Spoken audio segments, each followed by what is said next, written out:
लोक म्हणते मित्र वनव्यामध्ये गारव्यासारखा असते, पण माझा मित्र तर एकदम गारव्यामध्ये वनव्यासारखा आहे. झोप मोडून मला इथं घेऊन आले, पण इथं आल्यावर मला असं वाटलं नाही, बरोबर केलं त्यानं इथं आणणं. कारण की मी खूप खुश झालं इथं आल्यावर, कारण की ते मला बाप्पाच्या दर्शनासाठी आणलं होतं. आणि इथचं मंदिर बाप्पाचं बघून मला एकदम आनंद झाला. आणि आत गेल्यावर तर एकदमच आनंद झाला, कारण एवढा मोठा गणपती बाप्पा मी आजपर्यंत कधी बघितलाच नव्हता. आमच्या गावात लहान लहान गणपती बसते, लहानपणापासून एवढा मोठा गणपती मी पहिल्यांदाच बघितला, कारण की गावाच्या बाहेर मी कधी गेलोच नाही ना. आणि मग आम्ही बाप्पाचे दर्शन घेतले आणि इथून डायरेक्ट निघालो HSRP प्लेट बघ घेण्यासाठी.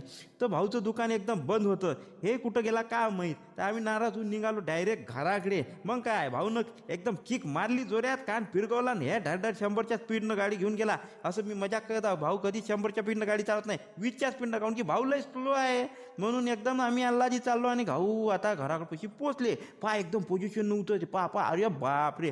आणि आमची आजी एनी टाईम बिमार राहते लेकाची, काहू तर नुसते तिकडले डेंगरायचं टेन्शन घेते.